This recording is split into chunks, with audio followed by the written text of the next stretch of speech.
Most people tell you to invest, but they don't tell you in what order you should be investing. Today, I'm going to give you the optimal order to invest your dollars and which accounts to set up. And in this video, I'm going to take you step by step on the exact order that you should be following. There's no more guessing games, no more wondering what should I do next. This is the video to show you exactly in what order to invest your dollars.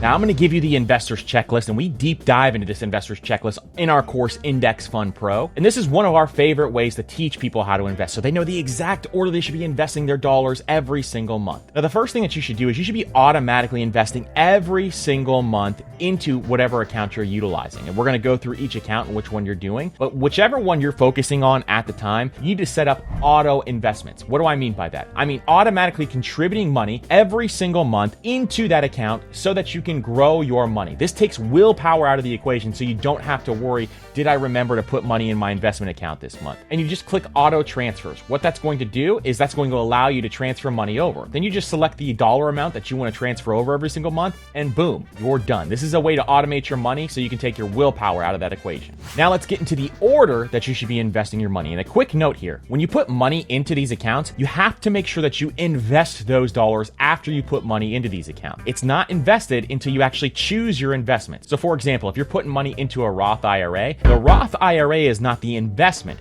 You actually have to invest those dollars into something like an index fund, an ETF, a dividend stock, whatever else it is. So number one is to invest into your 401k, Roth 401k, or 403b up to your employer's match. Now, this is the key here, is up to your employer's match. Now, if you don't know what an employer's match is, it's when your employer will actually match the amount of money you put in up to a certain percentage. So say for a very common amount is 3%. So say you put 3% into your 401k, that means your employer would also put 3% into your 401k if that's what your 401k match was. Why do you do this first? Because this is 100% free money. Do you like free money? Because I absolutely love free money. You get a 100% rate of return. You will never get that high of a return on anything else because your employer is looking to give you free money. So making sure you do this first is the most important thing.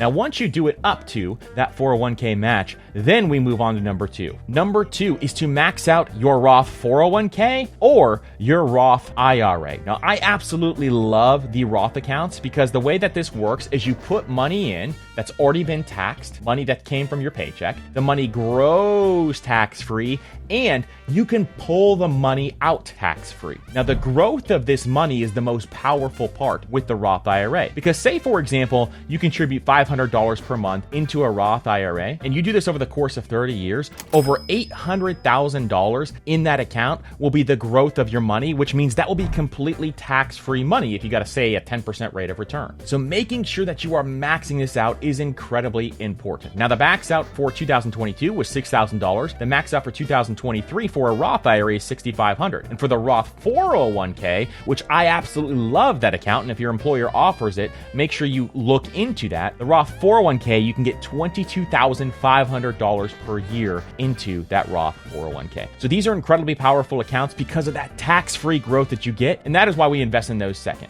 Number three is an account that a lot of people don't take advantage of, and it's the HSA, or the Health Savings Account. Now, the Health Savings Account is a way for you to get triple tax benefits, meaning your money goes in tax-free, it grows tax-free, and you can pull the money out tax-free. And this is a really powerful way for you to take advantage of this account and be able over time to really grow this account. Now, to pull the money out, all you need is qualified medical expenses. You can do these for all different types of things, but the cool thing is the IRS does not state when these have to be. So you could have a medical expense when you're 25 and pull the money out when you're 65 and be able to get that completely tax-free. So all you want to do is just save the receipts. I like to save my receipts in Dropbox. That just allows you to keep those receipts safe, and then you have them for a long period of time. But the HSA has triple tax benefits, and that is why it's number 3.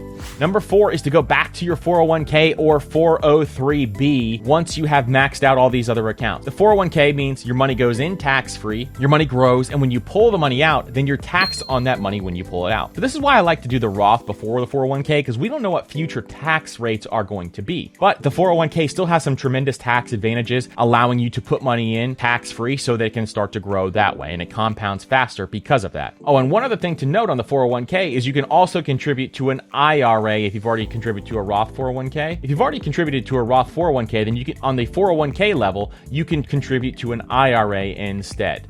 Number 5 is to just go back to your taxable brokerage. Your taxable brokerage is a standard brokerage account that you can open up anywhere. Fidelity, Vanguard, M1 Finance, all of these places are fantastic, but you can just open up a taxable brokerage account and then you can start investing your dollars there if you have dollars left over and you do not max out any of these other retirement accounts. And then number 6, after you've maxed out all these accounts, you have enough in your taxable brokerage, is life savings goals. So say, for example, you want to save for your children's college. You can put it into a 529 account. Or say, for example, you want to invest some money for something in the future. Then you can do this for life savings goals as number 6, and that is the optimal time to do it. There are no loans for retirement, so that's why you do your children's investment accounts last and your children's college savings last, because there are no loans for retirement. You take care of yourself first, then you handle your children's accounts later.